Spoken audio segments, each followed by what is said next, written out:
In my presentation, I will talk about the following topics. Shortly, I will introduce mean-variance optimization, and then I will talk about some extensions like factor models, transaction cost modeling, and benchmark relative optimization. But before that, some introduction. So I will try to talk about what this talk is about. So I will show you that portfolio optimization problems can be very easily solved with Mosek. And you will see some examples which I encourage everybody to try at home. It's very easy. And as I said, there will be some extensions also. So what is Mosek? Mosek is a software package for solving linear or conic problems, convex quadratically constrained problems, and mixed integer versions of these. And Mosek has an interface called Fusion, which is a high-level interface. It allows almost a direct mapping of the mathematical formulas into code. You will see examples on this later. So what is a conic problem? Traditionally, in convex optimization, we have problems in the form that you can see on the left side. So in this problem, f and g are convex functions, and h is an affine function. And to solve this kind of problems, we need gradients and Hessians. But we have the new way of doing the same thing, conic optimization, where we always have a linear objective, and the constraints are of the form you can see there. An affine expression is an element of a convex cone. So this is very similar to linear programming, actually. It can be thought of as a generalization of that. And there are very efficient interior point solvers that we can apply here. Our experience at Mosek is that our financial customers find this very easy to implement. So just to show an example on what is a cone, this is the quadratic cone, also called a second-order cone or ice cream cone. A vector x is an element of this cone if the first coordinate is greater than the norm of the rest of the vector. So this kind of cone can be used to model quadratic problems with quadratic functions. For example, portfolio optimization problems. I will use this cone later. Here are two examples, the two-dimensional and three-dimensional quadratic cones you can see on the pictures. So a little introduction about what is mean-variance optimization. In mean-variance model, our goal is to maximize return of our investment while keeping our investment risk at some acceptable level. Our risk is measured by the variance of the portfolio. So in notations, R will be the return, the rate of return of security at the end of the investment period, and mu will be the expected return, so the expectation of this, and the sigma will be the covariance of a pair of securities. So in modern portfolio theory, risk is reduced through diversification by forming a portfolio, and the portfolio weights will control the trade-off between the return and the risk. So our goal is basically to find the optimal weights. In notation, x will be our portfolio weight vector, and Rx, mu x, and sigma x squared will be the portfolio level equivalents of the return, the expected return, and the variance. So in mean-variance optimization, basically we would like to find the x vector, which gives us an optimal trade-off between the portfolio return and the portfolio variance. Because variance is our risk measure, the MVO is a quadratic optimization problem. So how do we solve this? First, we need some data. The estimates of mu and sigma will be denoted by the bold characters. And I will make some simplifications in this presentation so that we only use risky securities. I assume no transaction costs, no initial holdings, and I assume that we invest everything, so we have a fully invested portfolio. Then we can formulate 4 equivalent optimization problems. Now, the first one is where we minimize the portfolio risk and bound the return. This is a quadratic optimization problem. It's very easy to solve in the traditional way. The second one is to maximize the return and bound the risk. This is a different problem class. It's a quadratically constrained quadratic problem. It's a bit more difficult, but after a conic reformulation that I will show how to do, it becomes very easy to solve. The third one, where we maximize portfolio return and we use a variance penalty in the objective function. This is again a quadratic problem, which is very easy. And we have a delta parameter, which is basically it controls the trade-off that we are trying to optimize, but it has no intuitive meaning. And we have the fourth problem, where we again maximize the portfolio return, but our penalty is now the standard deviation. So we have a square root in the objective function. Because of that, it will no longer be a quadratic optimization problem. But again, we can do conic reformulation and make this problem very easy to solve. So here, the benefit of this square root is that the penalty term now is of the same scale as the return. So delta will have an intuitive meaning. It will be the distance from the mean return measured in standard deviation units. Okay, so how do we do the conic reformulation? There are 3 steps.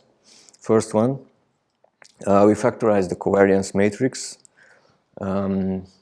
This factorization you see there, this G times G transpose, can be achieved in multiple ways.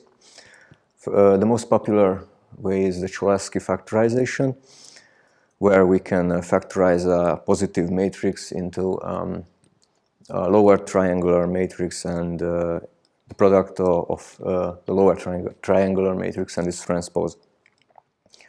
So we can apply this, or we can apply a factor model as well, which also has a financial interpretation, so it's beneficial to use. We will see an example on that later. The second step is to rewrite the portfolio variance constraint. So we have a quadratic constraint like what you can see there, x transpose times sigma times x less than or equal gamma squared.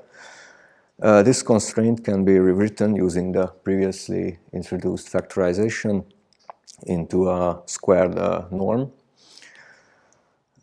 And then our constraint will be equivalent to the initial one, norm of G transpose x less than or equal to gamma. And this constraint can be represented using the quadratic cone. And this is the third step.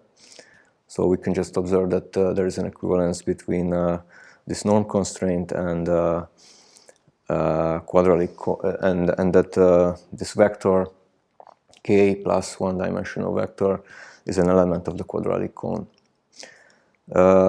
It's k plus one-dimensional because G transpose x is k-dimensional, because up there, as I've written, G matrix is n by k, and the plus one comes from the gamma. Oops. Okay. So some examples on this conic reformulation. For example, if we take the return maximization problem 2, you can see at the top. It will become, after the conic formulation, what you can see at the bottom.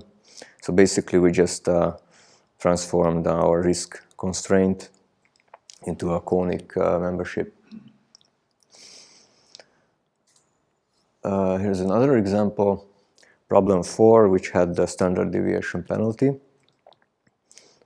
You can see it at the top. And it's a bit more tricky to reformulate, but we just have to introduce a new variable to represent the standard deviation in the objective, because we have to take the nonlinearity out of the objective and introduce it as a constraint. So that is the extra step. So this will be achieved with the help of this new variable. So we will have a new constraint, the norm less than or equal to s, and this we can again model as with the quadratic cone. So our objective function will become linear, and we have an extra constraint. And this again is a conic problem, which is very easy. It's an interesting question whether if Markowitz had known this back in the 50s, then would it have worked with standard deviation instead of variance? I don't know, but it has a chance, because working with standard deviation has so many benefits. Let's look at an example in Mosek Fusion API. So this will be Python in particular. I will make some assumptions so that our mean, return, and covariance matrix is given. These are the estimates. And our portfolio will be made out of 8 stocks from, this is from a US market. So you can see the inputs there. And I will use the problem 2, which maximizes return. And there will be an additional constraint. I will prevent short selling, so this will be the x greater than or equal to 0 constraint. Risk limit will be 0.05, and I assume that we have a Cholesky factorization of the covariance matrix given as well. So our problem in conic form is the following. And after we code it in Python Fusion, it will look like this. So it can be seen that it's almost a direct mapping of the formula. We have a line for the decision variable. The domain gives us the short selling restriction. We can restrict this x variable to be greater than 0. Then we have 2 constraints, 1 line each. So we have the budget constraint saying that the sum of x should be equal to 1. And we have this risk constraint where we have where we build a vector out of the square root of the risk limit and g transpose times x. And then again we give a domain. This expression has to be an element of the quadratic cone. Finally, we give the objective, which is a maximization, and what we are maximizing is the inner product of a dot product of the m, the mean returns vector and x. Finally, we just have one command to solve the model, and after that we can extract the objective value and the optimal portfolio, which can be seen at the bottom.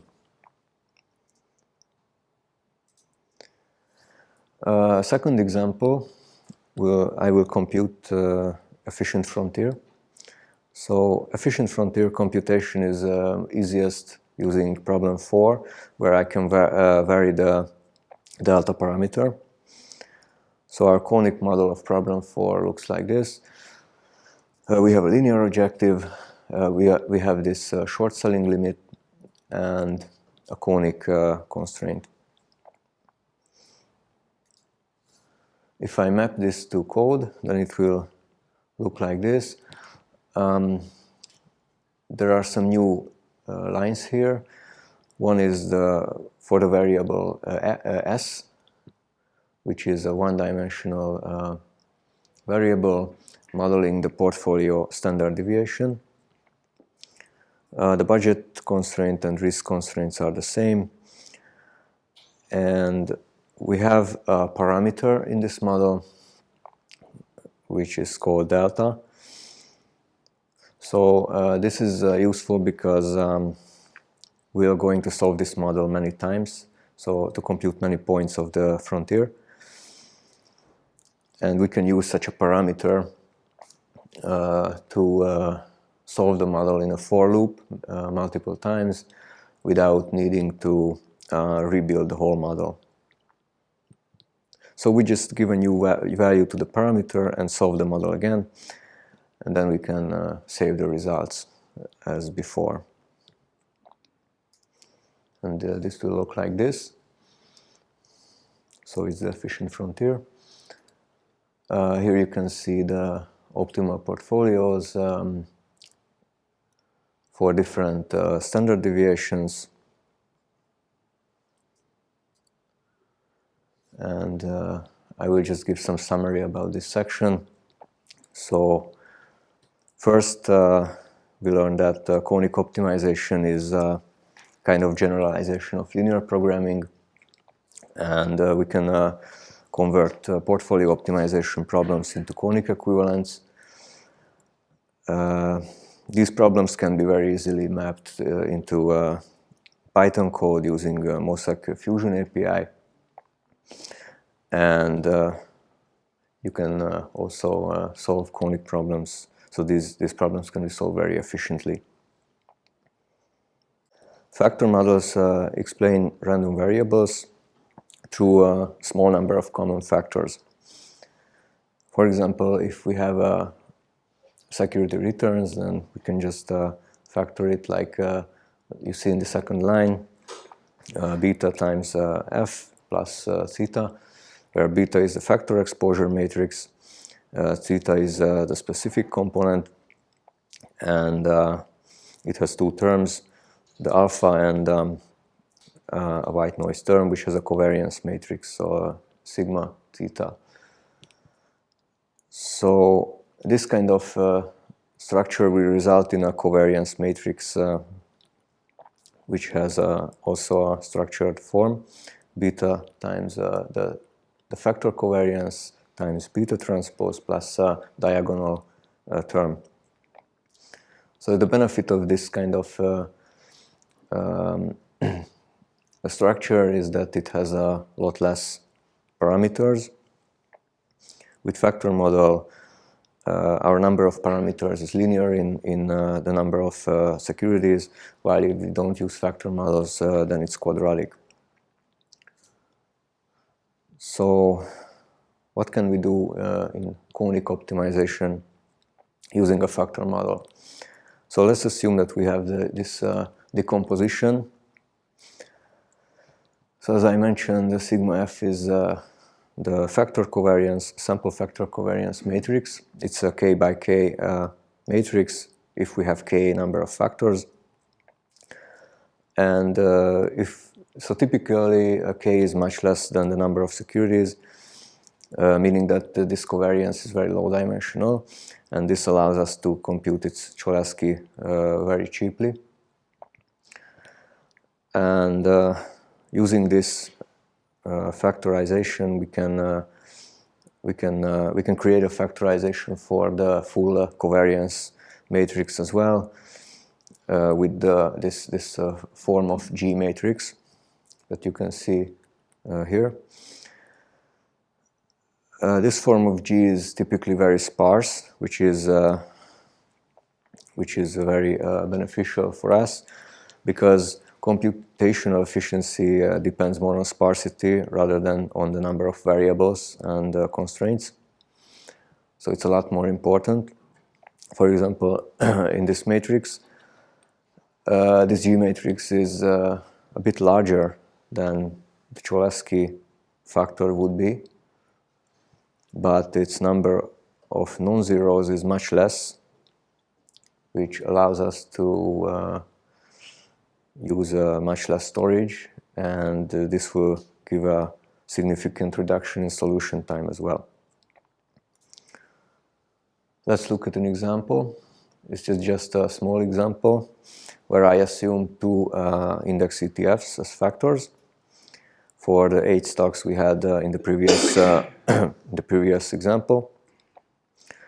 The data will be these 3 matrices, the beta matrix, just 2 columns, because we have 2 factors. The factor covariance, it's a 2 by 2 matrix, and we have a diagonal part. And now if we compute G matrix using the formula I've shown before, then we will get this kind of matrix. You can see that it's very sparse. There are only 2 dense columns at the left side, and the rest of it is diagonal. So if we compare it to a Cholesky factor, you can see that it's a bit larger, but it has less number of non-zeros. In this small example, the 24 versus the 36 seems like a big difference, but if we imagine that we have like 1,000 securities with 50 factors, then there is a much bigger a difference. With factor model, we would have 51,000 non-zeros in this matrix, while the Cholesky factor would have about 500,000. In the next talk, that will be held by my colleague Michael, there will be a large factor model example, so you will see how it works in practice. So in this section, I've shown that factor model imposes a special structure on the covariance matrix, and we can exploit this structure to construct our G matrix for conic reformulation, and we can achieve on large-scale portfolio optimization problems even orders of magnitude speed up. So it's transaction cost modeling. Typically, the transaction cost that we assume in portfolio optimization problems is a sum of cost functions which depend on the difference of the change of the portfolio, and these kind of expressions enter into the budget constraint in our MVO problem. This means that the portfolio is self-financing, so there is no external cash that is added. We will finance the transaction costs from the portfolio itself. So one example on transaction cost is the fixed plus variable cost model, where our cost function looks like this. We have a fixed part represented by the f plus f minus terms, and we have a variable part represented by the cost rates v plus and v minus. So the fixed part doesn't depend on the traded amount, while the variable part depends on the traded amount. So that's the difference. This cost function is obviously non-convex. So we can still solve this problem, a portfolio optimization problem, using this cost function, using mixed integer techniques. So we can formulate the problem like this. It's a mixed integer problem because we introduced y plus and y minus binary vectors here.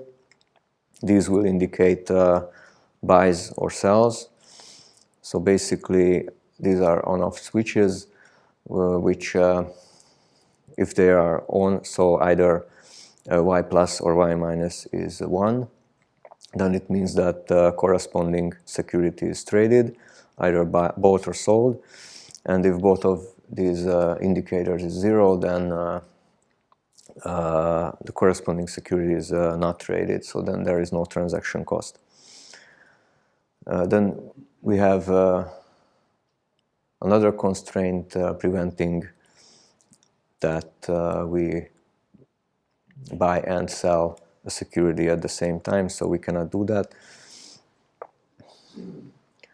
About mixed integer problems like this, one important fact is that the solution can be very slow. So this is a different type of problem, and we cannot expect that if in a very large scale problem we can find the optimal solution in reasonable time. So that's the drawback. Let's look at the code for this model. In this model, I will assume some short selling. So I will allow that up to the limit of the 30% of the portfolio size, we can do short selling, so that there is a So what I would like to say is that we have x plus and x minus variables. So we have a positive part and negative part of the portfolio. So that it should have a reason that we have a negative part. So that's why I'm allowing some short selling here. Then we have the buy sell indicators, y plus and y minus. These are binary variables which we can give through the domain expression. And then we have a constraint to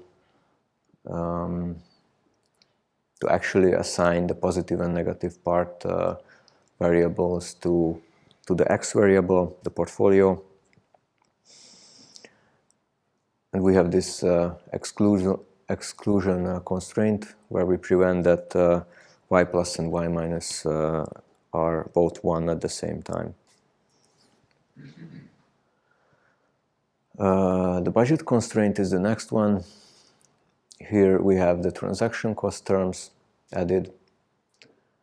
And the next part with z variable and the constraints below that just implement this short selling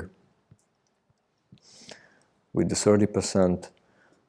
And finally we have some bound constraints on the fixed costs.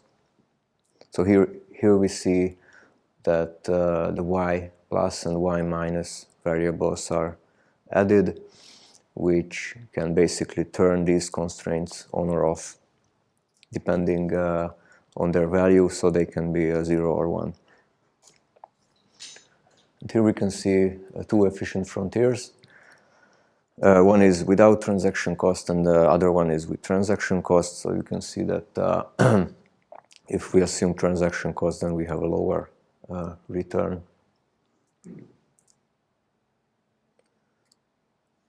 Okay, a second example is the market impact cost. Here we have a cost function, which is a power of the change in the portfolio. And this kind of expressions can be modeled using a different type of cone called a power cone.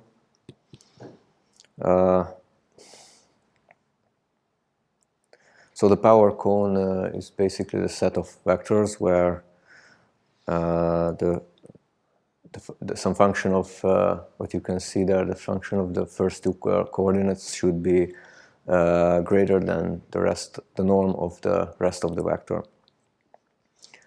Then, using the power cone, we can model constraints like this x to the power of beta less than or equal to t.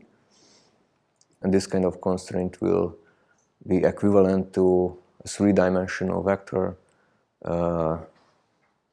being an element of the power cone. And if we use this transformation, then we can just model this cost function at the top.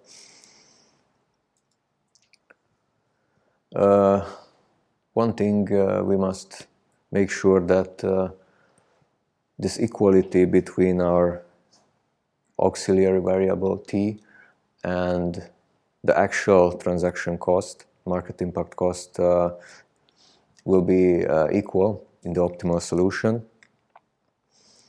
So one way to solve this or to ensure this is to add the risk-free security to the model.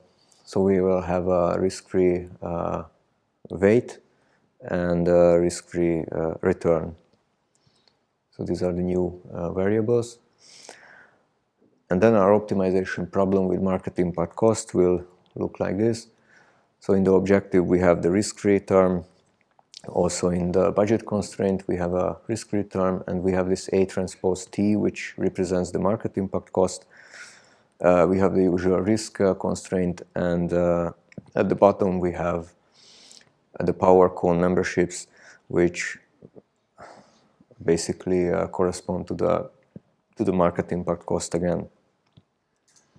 So if we translate this to code, then we have new variables. Again, the XF is for the risk-free security.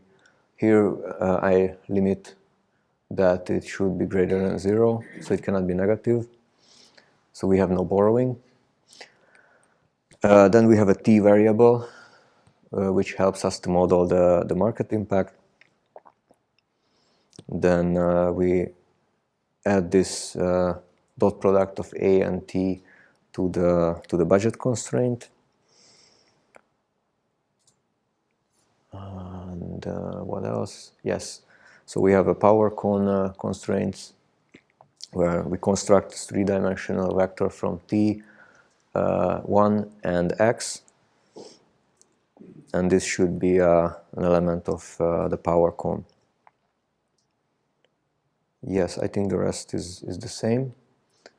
So again, we have a parameter, and we compute the efficient frontier. It will look like this. So we can again see that if we have market impact, then we have a lower return. And of course, because we have a risk-free security, we have this linear part of the curve. So in this section, we discussed some examples of transaction cost models, which can be added to portfolio optimization problems, and these are also possible to model as conic or mixed integer conic problems and solved using Mosek. And there is a final section on benchmark relative portfolio optimization. This is just a very short section to show that we can basically in the same way we can solve portfolio optimization problems with different quantities. So in the benchmark relative setting we have different quantities like active return and the tracking error. And if we apply a factor model and extract the systematic component of active return, then we can also define the active beta and the alpha. So in benchmark relative problems, we are, instead of trying to find a trade-off between return and risk, we are trying to find a trade-off between a portfolio alpha and the squared tracking error. And we can see an example problem here with some constraints that can be relevant in this setting, like limiting the active beta or active holdings. And I will just map this to code again, assuming that our benchmark portfolio is the equally weighted portfolio. And then first I define the active holdings as difference between the portfolio and the benchmark. And then basically everything is the same, just with active holdings instead of the x vector. We have a risk constraint, which is now the tracking error. Then we have these limits on active holdings and active beta, and it is a maximization again, but instead of returns now I'm maximizing the portfolio alpha. And these are the resulting portfolios. So you can see that on the left side it's basically the equally weighted portfolio, and as we allow more and more tracking error, we can see slowly we're getting farther and farther from this benchmark. Okay, so in this section I just try to show that conic formulation is general, so you can model portfolio risk or tracking error the same way, and we can very easily convert a regular MVO problem into a benchmark relative problem. So what have we learned in this presentation? So first, conic optimization is a modern framework that allows us to efficiently solve a diverse set of problems. Mosek is a general purpose tool that helps us to very easily implement these conic optimization problems and solve them. And we can also apply conic modeling to portfolio optimization. And in Mosek Fusion, we can basically make a direct mapping of the mathematical formulas into code. And we can use factor models, which helps us to achieve orders of magnitude speed up. And finally, we can add many kinds of practical constraints to our problems. And this requires typically just a few lines of code in Fusion again. And if you would like to know more, then you can visit Mosek website or check out our documentation. We have the modeling cookbook and portfolio optimization cookbook, which you can take here on this side. And we also have a lot of tutorials online. Yes, thank you very much.